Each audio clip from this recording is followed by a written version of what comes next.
De onde vêm, de verdade, as nossas emoções? Não o que causa um nervoso no trânsito ou a alegria de encontrar alguém, mas a origem, a raiz mais profunda de tudo isso no nosso cérebro. Hoje, a gente vai mergulhar no trabalho incrível de Jack Panksepp e no livro dele, Neurociência Afetiva, que basicamente nos dá um mapa para entender essa herança ancestral que todos nós carregamos. Por muito, muito tempo, a psicologia olhava para a mente e, bem, não via nada. Era uma caixa preta. Os cientistas focavam só no que dava para observar. Um estímulo acontece, uma pessoa reage. Simples. Mas e tudo o que acontece no meio do caminho?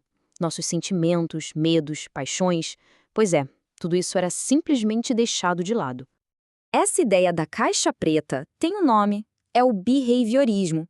E por mais que hoje pareça uma visão meio limitada, ela foi super importante. Foi justamente por ignorar o que tinha dentro da caixa que o behaviorismo acabou nos mostrando o tamanho do mistério que a gente precisava resolver. A premissa do behaviorismo era que as regras de aprendizado eram tipo universais. Um rato, um pombo, um ser humano, todo mundo aprenderia do mesmo jeito. Só que a realidade é um pouquinho mais complicada, né? Um passarinho não precisa fazer um curso para aprender a construir um ninho.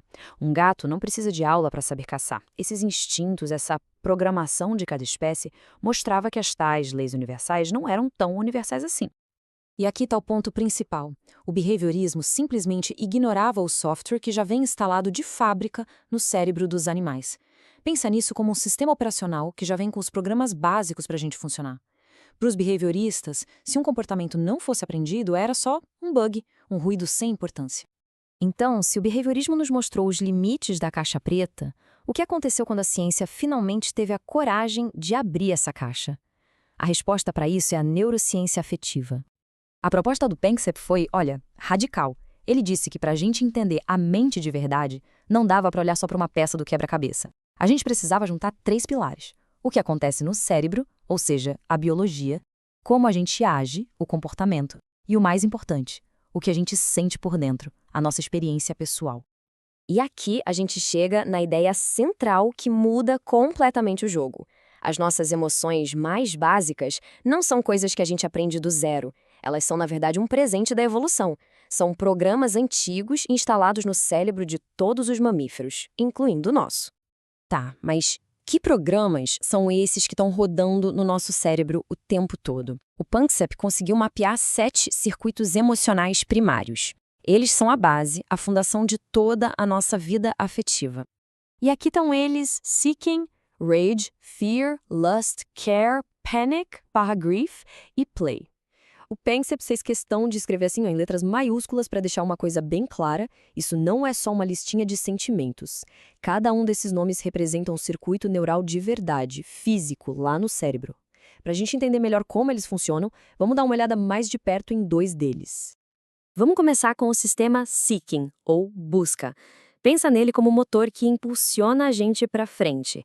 É a curiosidade que nos faz explorar, a energia que a gente sente quando está procurando algo para comer, ou o entusiasmo de planejar uma viagem. É basicamente o desejo de ir atrás das coisas no mundo. E aqui tem um detalhe que é crucial. O sistema seeking não é sobre o prazer de ter a recompensa, é sobre a excitação da busca. É a alegria de antecipar, de estar no caminho para conseguir alguma coisa. É a empolgação da caça, não o sabor da presa.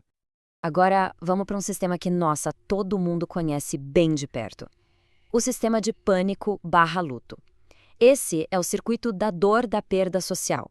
É a base neurológica daquela angústia que a gente sente quando se separa de quem ama e é a razão pela qual a solidão dói, fisicamente mesmo. E para mostrar o quão profundo esse sistema é, o próprio Panksepp compartilhou uma experiência pessoal devastadora, um sonho que ele teve com a filha dele, Tina, depois que ela faleceu. Essa citação é um lembrete de que esses circuitos operam num nível visceral, muito além do nosso controle, moldando até o que a gente sonha. Ok, entendemos os sistemas, mas e daí? O que isso tudo realmente significa pra gente? Como essa base emocional molda quem a gente é no dia a dia?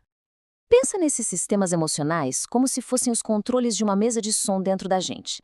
Eles são a base de tudo, do nosso humor, da nossa personalidade e até de questões de saúde mental.